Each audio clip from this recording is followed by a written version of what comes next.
It's been 2.5 years since Frances Rossi experienced the first in a string of strange symptoms. It began as a bad head cold. It was mainly just this, real awful sinus. And then I completely lost the middle part of my voice, and that's never happened before. An antibody test several months later revealed she'd had COVID-19.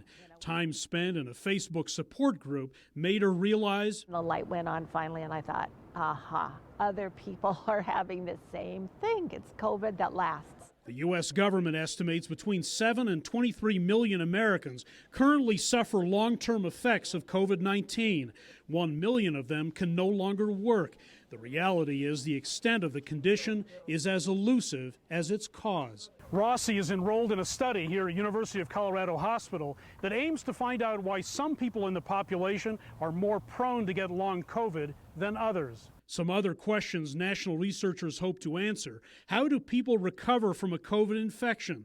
And how has long COVID changed over time? There's a little bit of data suggesting that it may be less with some of the newer variants and among patients who have been vaccinated. Feel good? For several years, specialists in UC Health's post-COVID clinic have operated somewhat in the dark, not always sure which treatments work.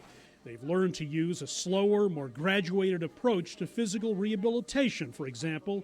Data generated by thousands of patients in the RECOVER study will help. We can look at the breathing test, we can look at the blood, we can look at the symptoms and put the full story together in a way that we haven't been able to before. Dr. Sarah Jolly's clinic has a several-month-long waiting list for new patients, which is why, she says, educating more medical providers about long COVID will also be critical in the future. I think our amount of knowledge we learn from the RECOVER study will be huge, and it will continue to come out for many, many years. Rossi, who still has symptoms, will be studied for 4 years. I think it's very important that we come to understand this condition and to see the reality of it. At least maybe now we'll get some information that will show us what's going on.